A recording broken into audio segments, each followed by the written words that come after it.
ஏமா போன மாசம் கிருஷ்ணகிரி மாவட்டத்தில் யாருக்கு கிருஷ்ணகிரி மாவட்டம் எங்க இருக்குன்னு யாராவது தெரியுமா? கை தூக்கு பார்க்கலாம். உங்களுக்கு தான் தெரியும். நான் என்னுடைய சகோதரியில கேட்கிறேன். கிருஷ்ணகிரி மாவட்டம் தமிழ்நாட்டில் தான் இருக்கு. தமிழ்நாட்டில் 38 மாவட்டம் இருக்கு.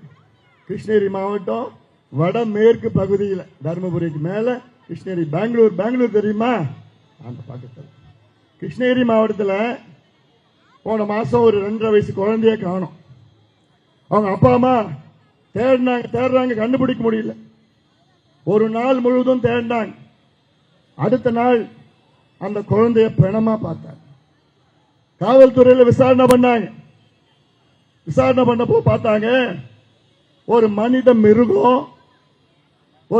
மிருகம் போதையில அந்த 2.5 வயசு குழந்தைய கெடுத்து கொலை பண்ணிருக்கிறான். அது யாருன்னு கண்டுபிடிச்சாங்க. அவனும் கிருஷ்ணகிரி மாவட்டத்தில் உள்ள திமுக மாவட்ட இளைஞர் சங்க நிர்வாகி. நினைச்சு பாருங்க, 2.5 வயசு பிஞ்சு குழந்தைய கெடுத்து கொலை செய்கின்ற மனநிலை இன்னைக்கு தமிழ்நாட்டில் இருக்குதுன்னா அதுக்கு காரணம் ஒரு கையாலாகாத ஒரு ஆட்சி, ஸ்டாலின் ஆட்சி, முதலமைச்சர் ஸ்டாலின் அவருடைய ஆட்சி, திமுக ஆட்சி. விரட்டி அடியுங்கள். அதே போன மாசமா மேல்மருவத்தூர் தெரியுமா? மேல்மருவத்தூர் பக்கத்தில் மதுராந்தகம். அந்த மதுராந்தகத்தில் 14 வயசு குழந்தைய காணும். தேடி பார்த்தாங்க.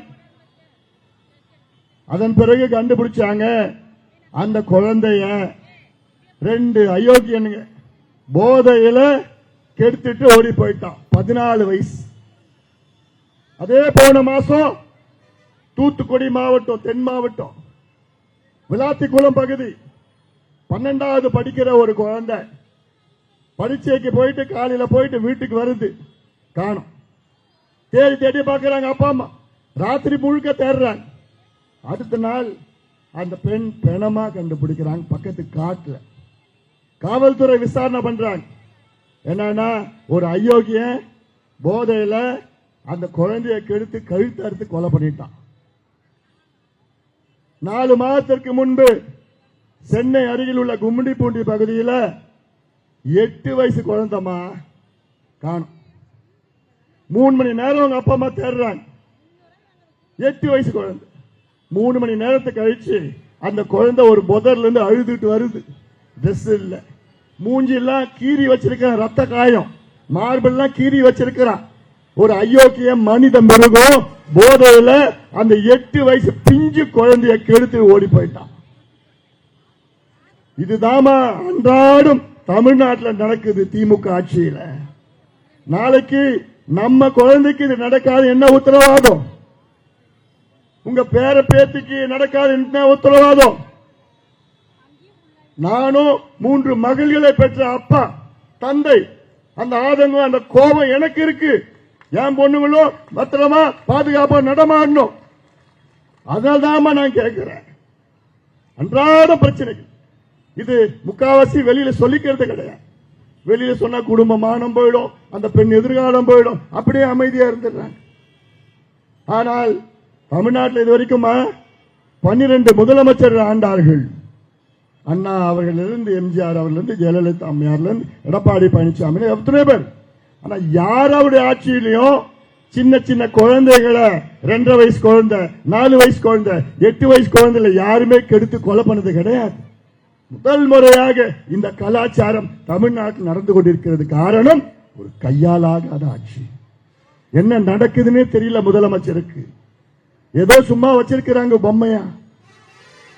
இதுதான் தமிழ்நாட்டின் தலையெழுத்தா? இதான் உங்க தலையெழுத்தா? அமைதியா இருக்க போறீங்களா? சிந்தித்து பாருங்கள். தமிழ்நாட்டு பெண்கள் சிந்தித்து பாருங்கள். தமிழ்நாட்டில் பெண் தெய்வங்கள் இருக்கிற மண் இது மண். ஆனா அன்றாடம் இது. அண்ணா பல்கலைக்கழகம், அண்ணா யூனிவர்சிட்டி கேள்விப்பட்டிருக்கீங்களாமா? எதுக்கு ஃபேமஸ்?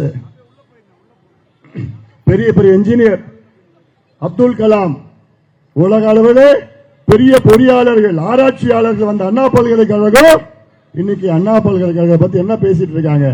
ஞானசேகரன் ஒரு அயோக்கியம் படுபாவி. அவன் அண்ணா பல்கலைக்கழகத்தில் படிக்கின்ற பெண்களை மானபங்கம் செய்து பாலியல் வன்கொடுமை செய்து அதுல போட்டோ எடுத்து அதுல மிரட்டி பிளாக்மெயில் பண்ணி இத பொழப்பு நடத்துறான். இது சென்னை அண்ணா யூனிவர்சிட்டி நடக்கின்ற சம்பவம். இதற்கு யார் உடந்தை? திமுக கட்சி. இன்னும் அந்த யார் அந்த சாரை கண்டுபிடிக்கல. கோயம்புத்தூர் விமான நிலையம் அருகிலே ஒரு பெண் அங்க போயிருக்காங்க. 4 படுபாவிங்க போதையில அந்த பெண்ணை இரவு முழுவதும் பலாத்காரம் செய்து பாலியல் வன்கொடுமை செய்து தப்பி ஓடிவிட்டார்கள்.